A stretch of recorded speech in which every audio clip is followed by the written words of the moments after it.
لسانا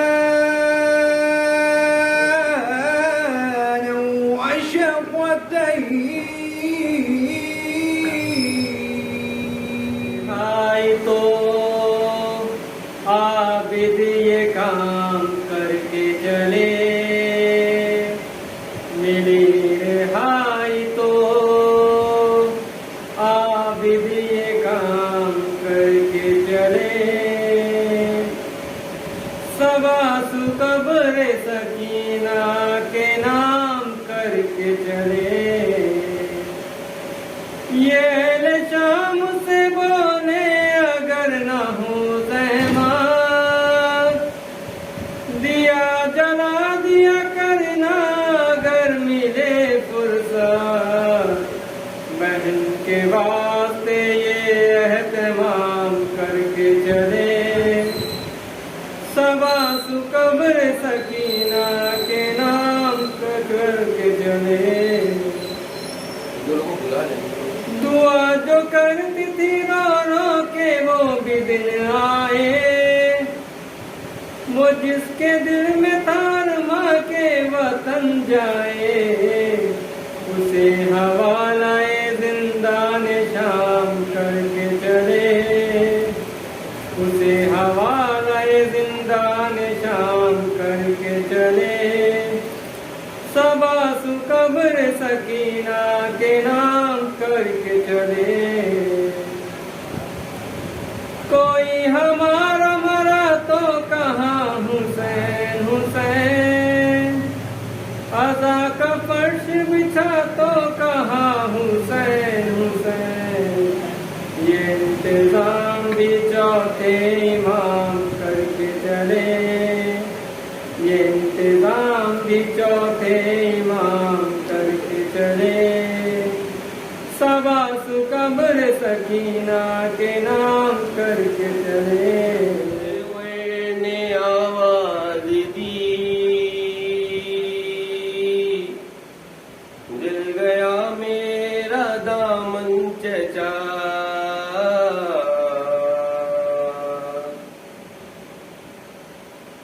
بنت سیوے نے آواز دی جل گیا میرا دامن چچا،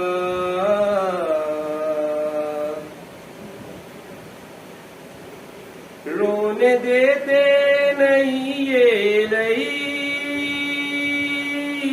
آنسوؤں کی نمی بھی نہیں، مسکرائے تو کسی گل کی کلی لگتا ہے، غیر میں آئے تو بالکل یہ علی لگتا ہے، غیر میں آئے تو بالکل یہ علی لگتا ہے۔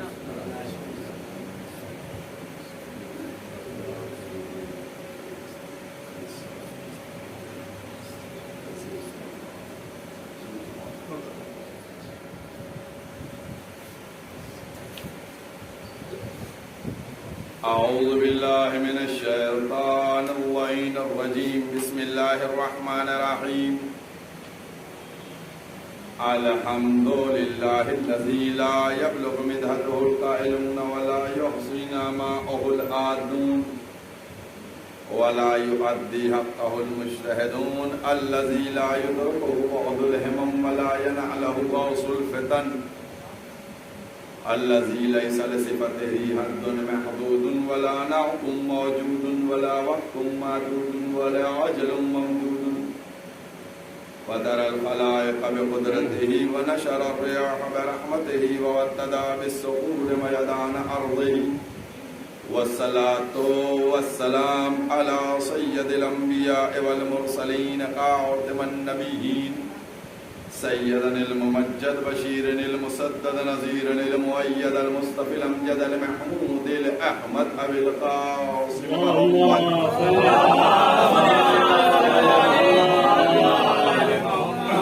وأهل بيته طيبين الطاهرين المعصومين المظلومين، أما بعد فقد قال رسول الله صلى الله عليه وآله وسلم: طيّنوا مجالسكم بذكر علي بن أبي طالب، لأنه ذكره ذكري ذكر ذكره وذكر الله عبادا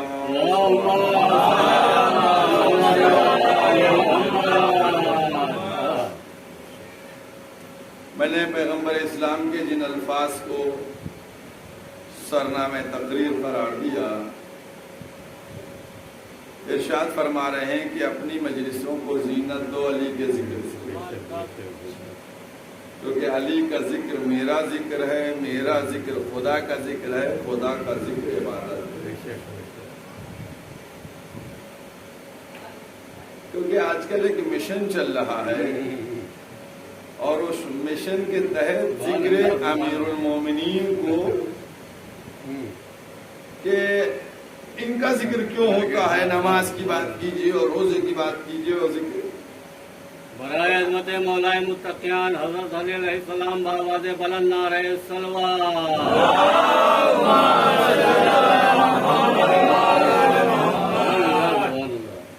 ایک مشن ہے کہ بھائی آپ نماز کی بات کیجیے اور روزے کی بات کیجیے، حج کی بات کیجیے۔ آپ یہ بتائیے سب سے پہلے بات کہ حضرت علی کی ذات اور نماز روزہ حج ان کو آپ بھیڑانے میں کیوں لگے؟ جبکہ اصول رہے گا، فرو رہے گا، یہ تو ہو نہیں سکتا ہے۔ اور پہلے اصول رہے گا، اس کے بعد فرو رہے گا۔ مولائے کائنات جو ہیں وہ ایمان میں ہیں، اور نماز روزہ حج و خمس و زکوٰۃ یہ عبادات میں ہیں۔ تو پہلے ایمان کی بات کی جائے، اس کے بعد عبادت کی بات کی جائے۔ غور کیجئے گا، میں کچھ باتیں آپ تک دیکھیے پہنچاؤں گا، اگر اس کو آپ دیکھیے حقیقت کیا ہے۔ حقیقت یہ ہے کہ جو لوگ یہ کہیں گے نا کہ بھائی آپ نماز کیجیے اور روزے کیجیے، حقیقت میں ان کو نماز روزے سے بھی کوئی محبت نہیں ہے، ان کو بغض علی کے سبب نماز یاد آتی ہے، سمجھ گئے؟ ورنہ وہ نماز روزہ کیا؟ اگر نماز روزے کی وہ بات کرنا چاہیں تو کبھی بھی مولا کی ذات کے فضائل کے بارے میں وہ زبان نہ کھولیں۔ اب میں جو بات کہنے جا رہا ہوں اس پہ غور کیجیے گا، بہت توجہ کیجیے گا۔ دیکھیے، کیونکہ میں نے کہا کیونکہ بہت اصل میں غیروں سے بات ہوتی تو ان کو سے شکوئی نہیں ہے، غیر ہے، لیکن جب اپنے جو ہیں چھیڑتے ہیں تکلیف ہوتی ہے، اور جب تکلیف ہوتی ہے تو کچھ سنانے کا دل بھی چاہتا ہے کہ کچھ سنائیں بھی، کیونکہ منافقت کی لباس جو ہے نا یہ زیادہ دن ٹک نہیں پاتا، اور یہ بات فیکٹ ہے کہ مولائے کائنات کے سلسلے میں بولے ہی گا وہ کہ جس کا حسب نسب قرار ہوگا۔ کچھ دن چھپا سکتے ہو لیکن حسب نسب مولائے کائنات کے سلسلے میں غلط بلوا کے اجاگر کر نہیں کرا۔ اب میں آپ سے ایک بات کہنے جا رہا ہوں۔ دیکھیے، آپ لوگ ماشاءاللہ سے سب لوگ جانتے ہیں اور بکثرت مجالس میں شرکت فرماتے ہیں۔ آپ دیکھتے ہیں کہ پہلے آتا ہے مولوی، آنے کے بعد خطبہ پڑھو۔ ٹھیک، خطبہ کیا ہے؟ کوئی ضروری ہے خطبہ پڑھنا؟ نہیں ضروری۔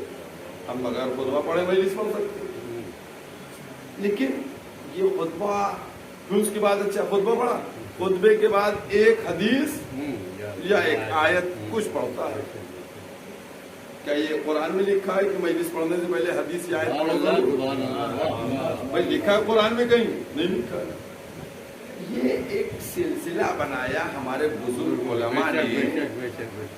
جو خطبہ آپ سنتے ہیں، اس خطبے میں پہلے حمد باری تعالیٰ ہوتی ہے، اس کے بعد حمد محمد والے محمد ہوتی ہے، اس کے بعد جو آیت یا حدیث پڑھتے ہیں وہ اس لیے پڑھتے ہیں کہ جو آدھا گھنٹہ 40 منٹ مجلس ہونا ہے اس کا ایک عنوان اور ٹاپک بن جائے۔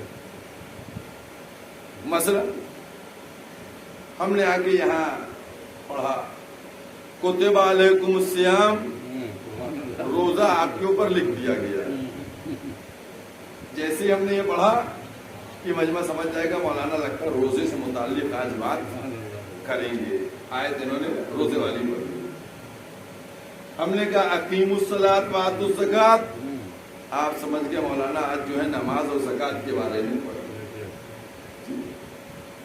آپ ایک بات غور کیجئے کہ مولوی کی سمجھ میں آ رہا ہے کہ مجلسوں میں نماز کا ذکر ہو، روزے کا ذکر ہو،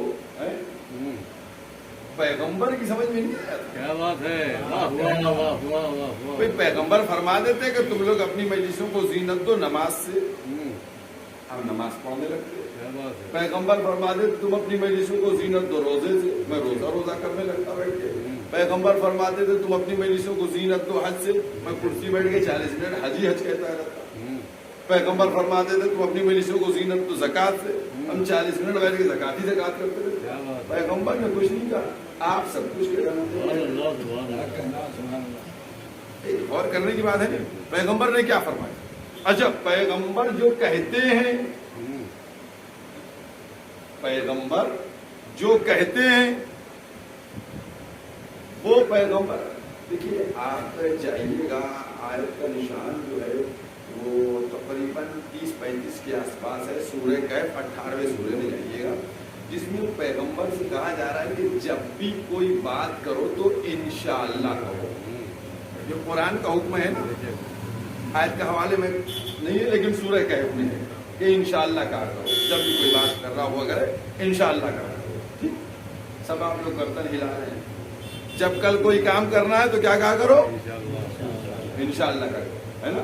پیغمبر سے کہا گیا نا سب کی گردنیں ہل نہیں ہیں۔ اب ہم کہیں آپ سے کہ اگر کہا تھا اللہ میاں نے پیغمبر سے انشاءاللہ کہنے کو تو کیوں نہیں کہا خیبر میں کہ انشاءاللہ کل میں کہا پیغمبر نے، کیوں نہیں کہا؟ قرآن میں ہے، جا کر دیکھیے گا 18واں سورہ کھول کے۔ اب بتائیے آپ کیا جواب دیجیے گا؟ کوئی جواب دے پائے گا؟ قرآن میں ہے کہ جب تم کل کی بات کرو تو کیا کہو؟ انشاءاللہ۔ ہے جب پیغمبر کو کل علم عطا کرنا تھا تو کیوں نہیں کہا انشاءاللہ؟ اب بات پسی نہیں پسی؟ بس تو گئی، اب نکلے کیسے؟ چلیے نکالتا ہوں، ایک صلوات پڑھیے مولانا۔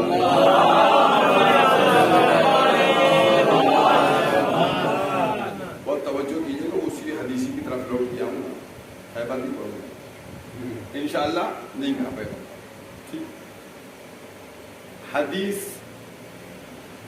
آپ جانتے کس کو کہتے ہیں؟ حدیث جو پیغمبر فرماتے ہیں۔ حدیث قدسی کس کو کہتے ہیں؟ جو ادھر کی بات ہو اور پیغمبر کہے۔ سمجھ گئے؟ بات ادھر کی ہو کہیں پیغمبر کہتے۔ آیت جو قرآن کے اندر مل جائے وہ آیت ہے، جو ادھر کی بات ہو اور کہہ دی جائے یہ حدیث قدسی ہے، اور جو پیغمبر فرماتے۔ لیکن حدیث کے اوپر بھی ما ینطق کہہ کے پہرا لگا ہے کہ محمد کچھ نہیں کہتے مگر وہ کہ جو ادھر سے نہ کہلوایا جائے۔ اور فرمایا آپ نے، میں نے کیا کہا کہ حدیث قدسی کیا ہے؟ الفاظ ادھر کے ہوں، زبان ان کی ہو۔ اور فرمایا آپ نے، اور حدیث کے اوپر بھی پہرا لگائے کہ محمد جو بھی زبان سے کہیں گے وہ ادھری کی منشا کے تحت کہیں گے۔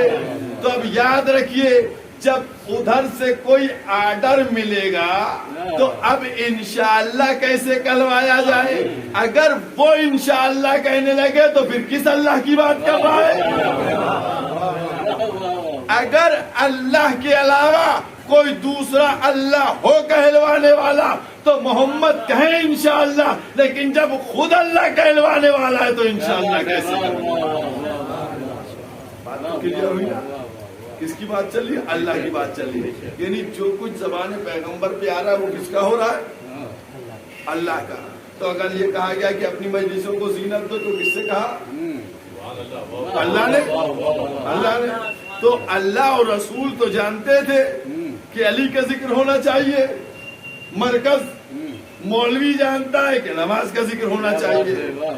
تو یہ تو مثال وہی ہو گئی جیسے اس دور میں وہ خلیفہ کہتے تھے کہ ہم مشورہ رسول کو دے رہے تھے، ویسے ہی آج یہ مولوی مشورہ دے رہے ہیں اللہ رسول۔ وہ بات دیکھیے، اب برا لگے کسی کو، اچھا لگے ہے میرے ڈھینگے پہ، کیونکہ آنا مولوی کو میری قبر میں نہیں ہے، آنا مولا کو میری قبر میں ہے۔ یہ الفاظ بہت اچھا ہے، بہت سمجھ گئے؟ سبحان اللہ سبحان اللہ۔ بھائی اب آپ کو کہے کے لیے آپ کی مربت کرے بھائی، اس وقت وہ بھی تو یہی کہہ رہے تھے، مشورہ فرما رہے تھے، سمجھ گئے کہ صاحب وہ مشورہ آتا کرے، ویسے آج مولوی ہمارا مشورہ دے رہا ہے سبحان اللہ کہ بھائی آپ مجلسوں میں دیجئے۔ اور پیغمبر اسلام نے، ایک جملہ کہہ رہا ہوں، پیغمبر اسلام نے غدیر کے میدان میں 5 گھنٹے کا خطبہ دے کے فضائل علی بیان کر کے بتایا کہ ہر ممبر والے کو اگر چاہیے میری سنت پہ عمل کرے تو فضائل علی پڑھو۔ سمجھ گئے؟ تو اب میں جو بات کہنے جا رہا تھا، تو اللہ میں آپ کو کچھ نہیں معلوم ہے، سب مولوی کو معلوم ہے، سمجھ گئے؟ کہ نماز کی بات کیجیے، روزے کی بات کیجیے، حج کی بات کیجیے۔ اچھا، اب میں نے کہا کہ جب مولوی جانتا تھا کہ نماز زیادہ امپورٹنٹ ہے، جب مولوی جانتا تھا روزہ زیادہ امپورٹنٹ ہے، جب مولوی جانتا تھا کہ حج زیادہ امپورٹنٹ ہے، تو اللہ میاں نے کیوں نہیں کہا؟ پیغمبر سے کہلوا دیتے کہ محمد یہ کہہ دو مجلسوں کو زینت دو، نماز سے، روزے سے، حج سے، زکوٰۃ سے۔ جو مولوی چاہ رہا تھا بھائی پیغمبر کر دیتے۔ اب مولوی سمجھدار ہے، پیغمبر جو ہیں اور کیا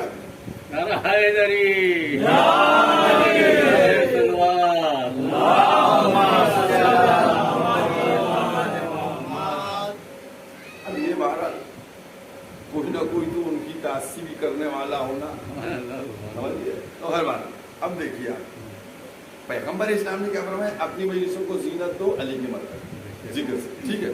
اب میں نے آپ سے کیا کہا کہ یہ سب کیوں نہیں کہا؟ نماز، روزہ، حج، خون، زکوٰۃ، کچھ نہیں، علی کو مرکز میں۔ میں نے ابھی آپ کے سامنے ایک مثال دی کہ جب بھی مجلس ہوتی ہے، مولوی نے جو ہے آ کر مجلس شروع کی، اس نے کہا کتب علیکم الصیام، سب لوگ سمجھ گئے آج مولانا صاحب روزے کی بات کریں گے، ہے نا؟ اقیم الصلاۃ، سب سمجھ گئے آج مولانا نماز کی بات کریں گے۔ اب مثلاً میں یہاں آ کے بیٹھا اور آنے کے بعد، بیٹھنے کے بعد میں نے کہا کتب علیکم الصیام، روزہ تمہارے اوپر واجب ہے، ٹھیک، یہ آیت پڑھی۔ اس کے بعد یہاں سے بیٹھ کے آدھے گھنٹے کہتا رہا آپ لوگ 17 رکعت نماز پڑھیے، نماز واجب ہے، نماز جو ہے وہ بہت امپورٹنٹ ہے، نماز 17 رکعت واجب کی ہے اور 34 رکعت نوافل کی ہے، کل 51 رکعت نماز ہوتی ہے، اول وقت پڑھی جائے تو اتنا ثواب ہے، ظہر کی اتنی ہے، مغرب کی اتنی۔ میں نے آدھے گھنٹے خوب نماز کی بات پڑھ کے اترے، یہ کہہ رہے مولانا مجلس غلط پڑھی آپ نے۔ میں نے کہا بھیا میں نے کیا غلطی کری؟ بھائی 17 رکعت نمازی تو واجب ہے نا؟ جی ہاں۔ میں نے کہا تو پھر میری کیا غلطی؟ میں نے کہا نوافل 34 رکعت ہے نا؟ کہنے جی ہاں۔ میں نے کہا پھر میری کیا غلطی؟ میں نے کہا ظہر کی 4 ہے نا؟ کہنے کہ جی۔ میں نے کہا پھر میری کیا غلطی؟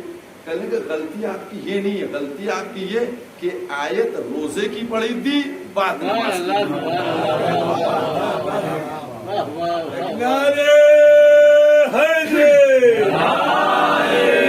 آواز بلند نعرہ سلوات۔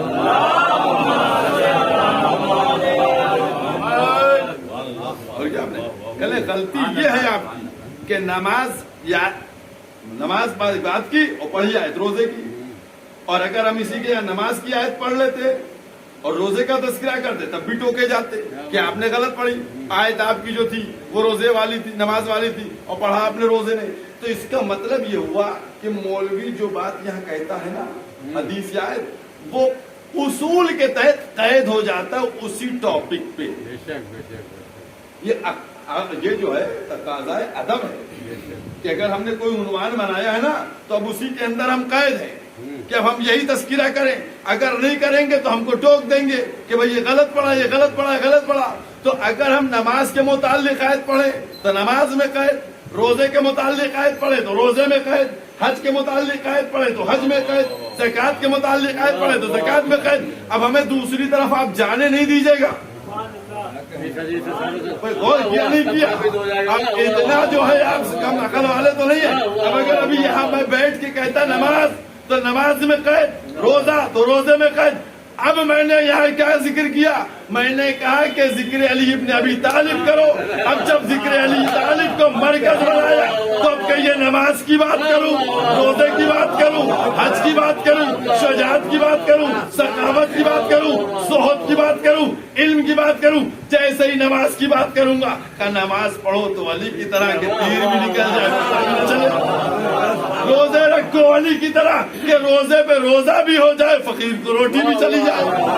کیا شجاعت دکھاؤ علی کی طرح کہ کرار بھی بن جاؤ, غیر فرار بھی ہو جاؤ. کیا سقی بنو ایسے کہ مہنگا کچھ جائے دے کل دیا جائے. اور کیا منصبہ ہے. اس لیے خالق نے محمد سے کہا ذات علی ابن ابی طالب کو مرکز بنا دو.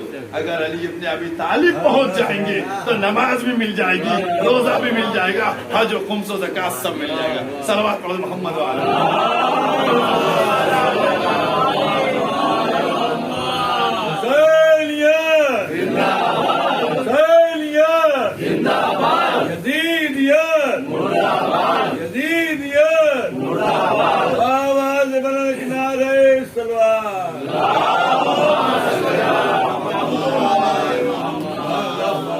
اس لیے مرکز بنوایا مولا کائنات کی ذات کو, اس لیے مرکز بنوایا تاکہ تم علم کی بات کرو تو مولا کائنات مرکز, زہد کی بات کرو تو مولا کائنات مرکز, شجاعت کی بات کرو تو مولا کائنات مرکز, سخاوت کی بات کرو تو مولا کائنات مرکز, زہد کی بات کرو تو مولا کائنات مرکز, نماز کی بات کرو تو مولا کائنات, زکات کی بات کرو تو نماز بھی ہو جائے, زکات بھی چلی جائے تو مولا کائنات مرکز. لہذا خداوند عالم نے پیغمبر کے ذریعے اس لیے مولا کائنات ولایت امیر المومنین اس لیے کہ اب جس کے قلب میں ولایت چلی جائے.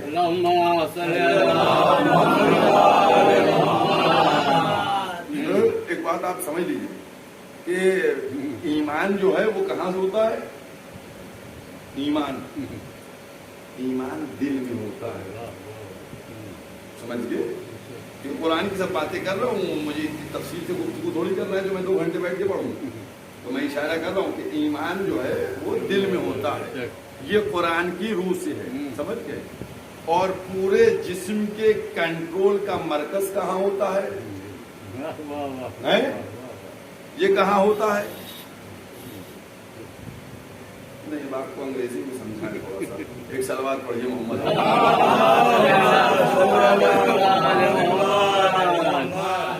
دیکھیے ایسا ہے کہ ایک آدمی جو ہے وہ ایکسیڈنٹ میں ٹانگ ٹوٹ گئی. وہ ٹانگ ٹوٹنے کے بعد اس کی ٹانگ کاٹ دی گئی, زندہ رہے گا مر جائے گا؟ آ گئی زندہ رہے گا. ایک صاحب کا ہاتھ ٹوٹ گیا, زندہ رہے گا مر جائے گا؟ زندہ رہے گا. ایک آنکھ پھوٹ گئی, زندہ رہے گا مر جائے گا؟ زندہ رہے گا. ایک کان چلا گیا, زندہ رہے گا مر جائے گا؟ زندہ رہے گا. زبان کسی کی کٹ گئی کسی حادثے میں, زندہ رہے گا مر جائے گا؟ زندہ رہے گا. اگر کسی کا گردہ فیل ہو گیا تو زندہ رہے گا مر جائے گا؟ زندہ رہے گا. اگر کسی کا ہارٹ فیل ہو گیا تو زندہ رہے گا مر جائے گا؟ اگر گردہ فیل ہوا تو کہہ رہے زندہ رہے گا, اور اگر ہارٹ فیل ہو گیا تو کہہ رہے زندہ نہیں رہے گا. یہ کیا ہوا؟ اور کیا گردے کڈنی خراب ہو گئی ہے, اچھا ایک کڈنی نکلوا دو, ایک کڈنی ان سے لے لو, ہے نا؟ 2 ہوتی ہیں اس میں. تو ہارٹ بھی تو 2 ہوتے ہیں, دل بھی تو 2 ہونا چاہیے نا, کہ اگر ایک بند ہو جائے, فیل ہو جائے تو دوسرا کام کرے. میں نے ایک صاحب سے پوچھا کہ بھئی یہ ہارٹ فیل کے بعد مر کیوں جاتا ہے؟ بھئی کڈنی فیل پہ تو بچ جاتا ہے, بھئی ہاتھ ٹوٹنے پہ بچ جائے گا, پیر ٹوٹنے پہ بچ جائے گا, آنکھ پھوٹنے پہ بچ جائے گا, کان جانے میں بچ جائے گا, اور زبان کٹنے پہ سب میں بچ جائے گا آدمی. لیکن جب ہارٹ فیل ہوئے گا تو نہیں بچے گا. کیوں نہیں بچے گا؟ اس لیے نہیں بچتا ہے کیونکہ پورے جسم کے جو خون کے دوران کا مرکز ہے وہ ہے دل. یہیں سے ہوتی ہے سپلائی. آپ نے آج کل سنا ہوگا, آج کل بہت ہوگا, کیا 2 وال ان کے بند ہو گئے تھے, ہے نا؟ 3 وال بند ہو گئے تھے, وہ اسٹن ڈال دیا گیا. یہ اسٹن کیا ڈالا گیا؟ کہ جو وال نہیں ہوتے ان کو ایک ڈالنے کی مشین ہوتی ہے جو چیرے رکھی ہے، یہ اسٹنٹ ہوتا ہے تاکہ ہارٹ نہ پڑے ان کو. تو اس کا مطلب یہ ہوا کہ پورے جسم کے خون کے دوران کا مرکز ہے دل. مودت کہاں ہوتی ہے؟ ایمان کہاں ہوتا ہے؟ بھائی ایمان کیا ہوتا ہے؟ ایمان ہوتا ہے دل میں. تو قدرت چاہتی ہے کہ مودت آل محمد ایمان کو دل میں ڈلوا دو تاکہ جب دل میں ایمان ہوگا تو خون کے ذریعے ہاتھ پیروں تک پہنچے گا تو عمل کی منزل میں بھی وہ مومن نظر آنے لگے. صلوات محمد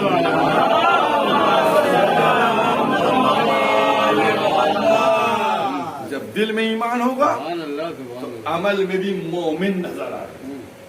اور کیا اگر دل میں مودت ہوگی تو اپنی ہاتھ پیروں سے بھی وہ مومن نظر آئے گا. یہ ہے عظمت امیر المومنین، یہ ہے ولایت امیر المومنین. اور یاد رکھیے جو فضائل و مناقب کی جہاں تک بات ہے نا سب کچھ انہی کے حوالے ہے. پروردگار عالم نے ٹوٹل کنٹرول انہی کو دے دی نا، ساری پاور انہی کے پاس. اب تو کم سے کم سمجھ جانا چاہیے ابھی تک ہم جو دوسروں کو کوستے تھے وہ اب ان کو بھی کوسنا پڑ رہا ہے کہ کم سے کم مقدر کے ٹوٹے عقلوں پہ پتھر پڑے ہوئے ہیں. ارے کم سے کم جب بھی چاہو زہرا کی دعا لے لو، بد دعا تو نہ لو. لیکن اب جو عزاداری میں گستاخی کرے گا وہ بد دعا کے سوا اور کیا پائے گا؟ سیدھی غور کرنے کی بات. آج کل جو دو مشن چل رہے ہیں نا، یا فضائل امیر المومنین ہے یا عزاداری امام حسین ہے نا. خوب کلی پہ بولے نا. ایک ملعون نے ابھی کیا کہا ہے؟ اس ملعون نے کہا ہے کہ کما کا خون گٹر میں جاتا ہے اور ڈونیشن کا خون کسی کے اندر گھس جاتا ہے. اب آپ بتائیے کوئی مولوی یہاں سے لے کے اور نجف کے تو خیر سب کہہ چکے ہیں جتنا ہے بتا دے ہمیں کہ ڈونیشن دینا عبادت ہے یا عزاداری ہے؟ کوئی لکھ کے دے دے ہم کو کہ خون کا دینا عزاداری ہے، شہزادی خوش ہوئی. عزاداری اور ہے، سمجھ گئے بھائی؟ یوں آپ کسی کو 5 روپے دیجیے اور ہے، لیکن تبرک بانٹیے وہ اور ہے. سمجھ گئے بھائی؟ 5 روپے کا تبرک بانٹیے وہ اور ہے، یوں 5 روپے دیے اور ہے. تو کما کا ماتم کرنا اور ہے، ڈونیشن دینا اور ہے. اس میں تقابل نہیں ہے. اب میں آپ سے کہنا چاہتا ہوں، سیدھی بات کہنا چاہتا ہوں کہ اگر تم کو خون دینے کا شوق ہے زیادہ نا تو خون دو. تم کیوں نہیں 9 ربیع الاول کو دیتے ہو؟ تم کیوں نہیں خون عید کے دن دیتے ہو؟ تم کیوں نہیں خون 3 شعبان کو دیتے ہو؟ محرم میں خون دینا کیوں یاد آتا ہے؟ بھائی محرم میں خون دینا اچھا. دیکھیے بہت کڑوی بات کہنے جا رہا ہوں لیکن حق ہے. ہم کہنے جا رہے ہیں یہ کہ یہ ابھی خون ڈونیشن جو کیمپ لگا تھا نا، یہ اس شہر میں کیوں لگوایا گیا؟ پرانے شہر میں. پرانے شہر والے تو زنجیروں کا ماتم خما کا کر لیتے، ذرا سا نئے شہر میں لگوا کے دیکھتے کتنے یونٹ آتا ہے. میں آپ لوگوں سے کہہ رہا ہوں کہ اب اگر کبھی ایسا موقع آئے تو یہاں تو ہم لوگ زنجیر کا کر کے کر لیتے ہیں اپنا خون کا پرسہ. اب اگر تم کو چاہیے تو نئے لکھنؤ میں ڈونیشن کیمپ لگاؤ جہاں کوئی زنجیر کا ماتم کرتا نہیں ہے. ان لوگوں سے کہو کہ تم ماتم نہیں کرتے ہو تو ڈونیٹ کر دو اور پھر ہم کو بتائیے گا کہ کتنے لوگوں نے خون دیا. یہ حقیقت ہے، بہت کڑوی ہے، بہت کڑوی ہے قسم خدا کی. اچھا کیا سارا ٹھیکہ ہم ہی نے لے رکھا ہے؟ سارا ٹھیکہ ہم ہی لے گئے.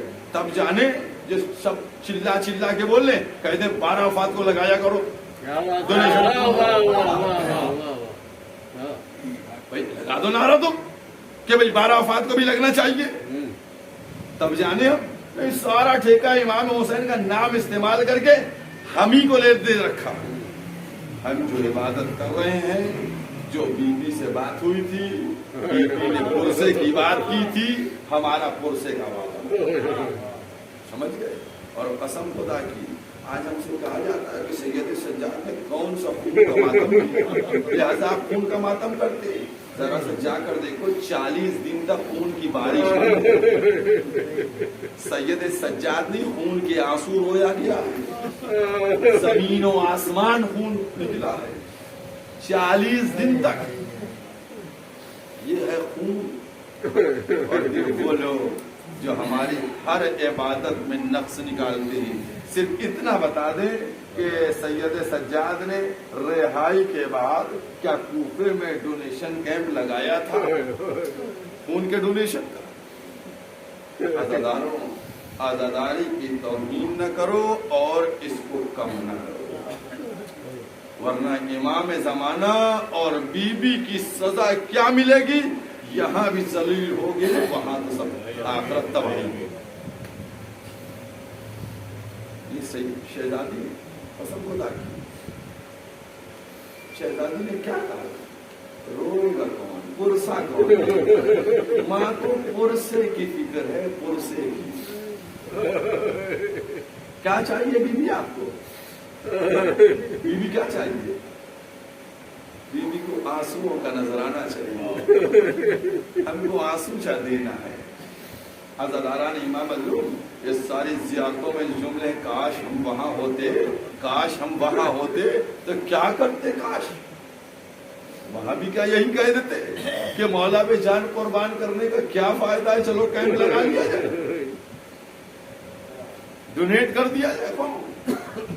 عزاداران امام مظلوم، یہ دشمنی آسان، یہ سب وہ ہیں کہ جو MI6 کے ایجنٹ ہیں اور عزاداری کو کم کرنے کی کوشش کرتے ہیں۔ اور کیا ان لوگوں سے پروردگار، اور میں بالکل مطمئن ہوں، میں تو آپ لوگوں کو تھوڑا متوجہ کرتا رہتا ہوں، ہوشیار رہا کیجیے، چونکہ کچھ نادان عقیدے سے خراب نہیں ہے، نادان بہکے ہوئے ہیں، کچھ مومنین بہکے ہوئے ہیں۔ آپ لوگوں کی ذمہ داری یہ ہے کہ ان جو کچھ بہک گئے ہیں نادان، ان کو بتا کے لے آئیے۔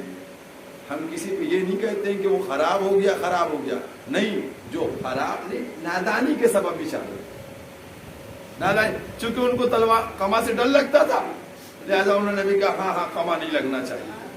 ان کو زنجیر سے ڈر لگتا تھا، لہذا انہوں نے کہا زنجیر نہیں ہونا چاہیے۔ وہ اس ڈر کے سبب ان کے خیمے میں چلے گئے، ان کو خیمے سے نکال آئیے، کہو کہ دیکھو اگر تم نہیں کرتی ہو تو نہ کرو، لیکن اس کی مخالفت نہیں ہونا چاہیے، کیونکہ اس کے مخالف کو جواب شہزادی دو عالم کو دینا پڑے گا۔ بس عزاداران امام، اس سفر کا مہینہ شروع ہو چکا ہے، اب کئی دن بچے ہیں، محرم کا مہینہ ختم ہو گیا، سفر کی بھی 2 تاریخ ہو گئی ہے، سمجھ گئے؟ سچ بتاؤ عزاداران امام مظلوم، اب بی بی کیا تصور کر رہی ہوں گی کہ فرشی ازا اٹھ رہی ہے، اب یہ اپنے صحن میں نکلا کرو، چھت کے اوپر چڑھا کرو تو تمہیں صدا سنائی دیتی ہوگی، کبھی ادھر سے صدا آ رہی ہے حسین، کبھی ادھر سے صدا آ رہی ہے، کبھی ادھر سے آ رہی ہے، کبھی ادھر سے۔ سچ بتاؤ 8 ربیع الاول بعد یہ صدائیں ختم ہو جائیں گی نا؟ جب تم اس تصور کے بعد آنکھوں میں آنسو لے کے آ رہے ہو تو اس ماں کے اوپر کیا گزر رہی ہوگی، جس کی صرف تمنا ہی گریا ہے، جس کی صرف تمنا ہی رونا ہے، جس کی صرف تمنا ہی آنسو ہے۔ عزاداران امام مظلوم، بس یہی وہ منزل ہے کہ جہاں شہزادی دو عالم کس قدر مضطرب ہیں، شہزادی دو عالم ایک ایک عزا خانے میں جا کے اپنے لال کا پرسہ قبول کر رہی ہیں، ایک ایک لال کا پرسہ، اور ہم لوگ فرش عزا بچھا کے سید سجاد کو ان کے بابا کا پرسہ دے رہے ہیں۔ عزاداران امام مظلوم، سید سجاد کی بھی کیا کیفیت ہے، وہ سید سجاد کہ جن کو عصر عاشور تک کتنا غش کا عالم تھا کہ پھپھی اماں نے بازو کو ہلایا، اے سید سجاد دیکھو کون سی قیامت آ گئی، اب جو پردہ ہٹا تو باپ کا نو کے لہجہ پہ سر دیکھا، آواز بلند کی السلام علیکم یا بڑا رسول اللہ۔ اے عزادارو، اب وہی سید سجاد، اب ان کو غش نہیں آتا بلکہ پھپھی سے کہتے ہیں اے پھپھی اماں اب بغیر چادر کے خیمے سے باہر نکلیے چونکہ خیموں میں آگ لگ گئی۔ جزاک جزاکم اللہ خیر الجزا. حاضران امام مظلوم سید سجاد کس مصیبت کے عالم میں ہے. صبح نمودار ہوتی ہے، 11 محرم کی صبح نمودار ہوئی. ادھر پسر سعد نے حکم دیا کہ سب کو اونٹوں پہ سوار کیا جائے. اب کوفے کی طرف چلنا ہے. جب کوفے کی طرف چلنے کی بات آئی تو بیویوں کو بٹھالا گیا. جناب زینب، قسم خدا کی، شجاعت جناب زینب اور صبر سید سجاد، اس کا تصور نہیں کر سکتی. جناب زینب اس جگہ سے جا رہی ہے جہاں ابھی چند روز قبل آئی تھی. جناب زینب اس جگہ سے جانے کی تیاری کر رہی ہیں کہ جہاں ابھی انہوں نے اپنے بھائی کو کس طریقے سے شہید ہوتے ہوئے دیکھا ہے. لیکن جناب زینب چاہتی ہیں کہ فروا کو سوار کرا دے تاکہ فروا کو قاسم کی یاد نہ آئے. لیلا کو سوار کرا دے تاکہ لیلا کو علی اکبر کی یاد نہ آئے. رباب کو سوار کرا دے. جناب زینب سب کو سوار کرا دیتی ہیں. ہاں عزادارو، اب جناب زینب کے سوار ہونے کا وقت آیا. جناب زینب کو سید سجاد کہتے ہیں پھوپھی اماں، میں تو نامحرم کو ذریعے سوار ہو جاؤں گا، میں آپ کو سوار کیے دیتا ہوں. شہزادی زینب عزاداران امام مظلوم ہاتھوں میں رسن بندھی ہوئی ہے. عزاداران امام مظلوم یہ ظالم روایات کا ایک ایک جملہ جو مقاتل میں ملتا ہے روایات میں کہ بعض بیویاں جو اونٹوں پر بیٹھ نہیں پا رہی تھی ان کے پیروں کو اونٹ کی پیٹ سے لا کے باندھا گیا تاکہ جب اونٹوں کو دوڑایا جائے تو کوئی بیوی گر نہ جائے. اے عزادارو، تم نے جملہ سن لیا لیکن احساس نہ کیا کہ جب اونٹ تیزی سے دوڑے ہوں گے تو اے عالم پہ کیا مصیبت پڑی. جزاکم اللہ خیر الجزا. سید سجاد اونٹ پہ سوار ہو گئے.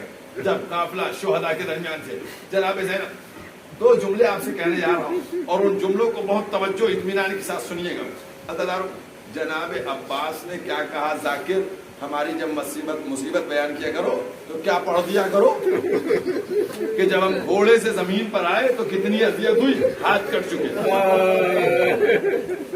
بہت اطمینان سے 2 جملے جناب زینب کی شجاعت کے متعلق کہنا ہے.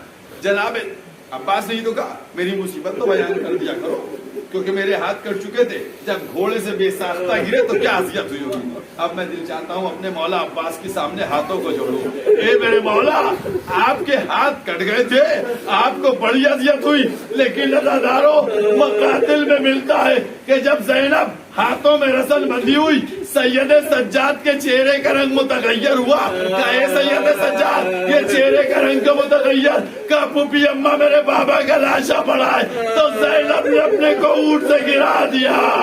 اے عزادارو، دونوں ہاتھ بندھے ہوئے، شہزادی میں کیا اذیت. جزاکم اللہ خیر الجزا. اور عزاداران امام مظلوم، وہ مصیبت کی منزل ہے، وہ مصیبت کا مقام ہے. اب یہ قافلہ چلنا شروع ہو گیا. یہ قافلہ درمیان سے نکلا، یہ قافلہ شہداء کے درمیان سے چلا. یہ 11 محرم کو چل رہا ہے قافلہ.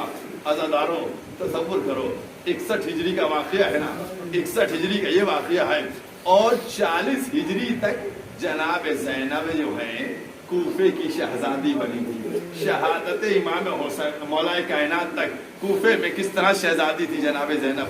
جب کوئی عورت چاہتی تھی تو پہلے وقت لیتی تھی.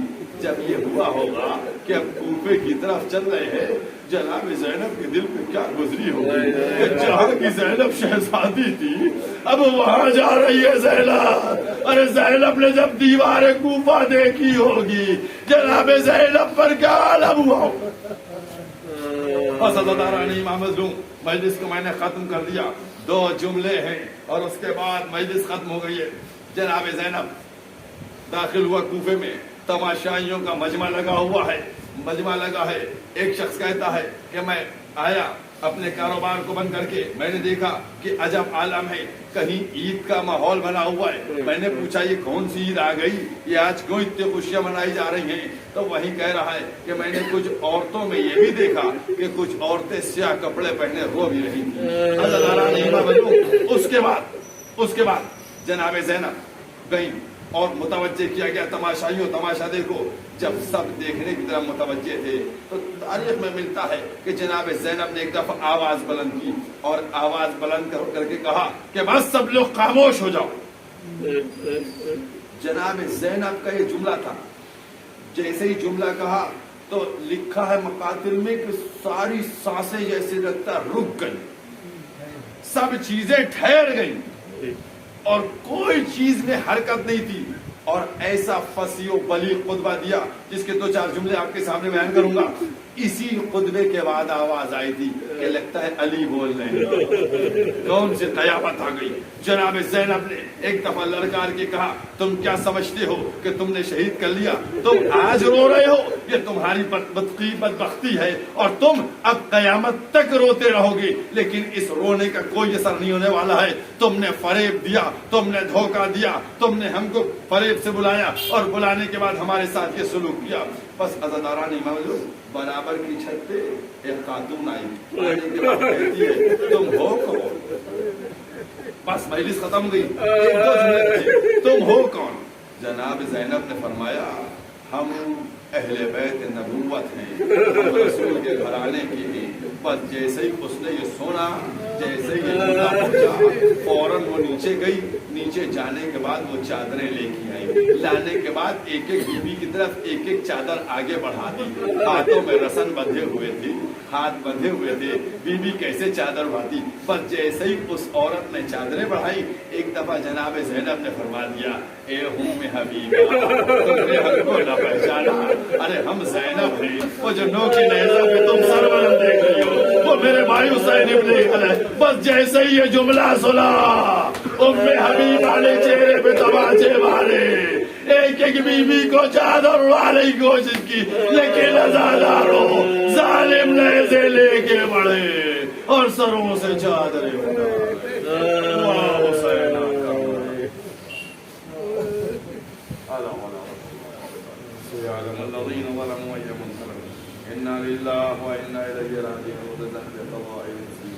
اللهم إني أسألك بحق محمد وأنت المحمود, بحق علي وأنت الأعلى, بحق فاطمة فاطر السماوات والأرض, بحق الحسن وأنت المحسن, بحق الحسين خادم الإحسان, وبحق الأئمة التسعة الطاهرين من ذرية الحسين عليه السلام. پروردگار ہماری اس عبادت کو قبول فرمائے.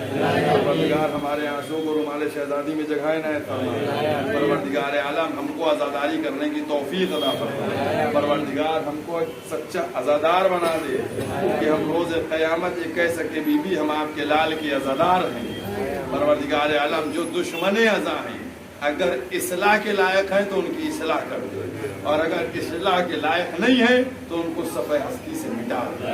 پروردگار عالم ہمارے خلوق کو مودت آل محمد سے منور کر دے. پروردگار امام زمانہ کے حضور میں تاجیل فرما, ہمیں ان کی اعوان و انشار میں شمار فرما. ربنا تقبل منا وانک انت السمیع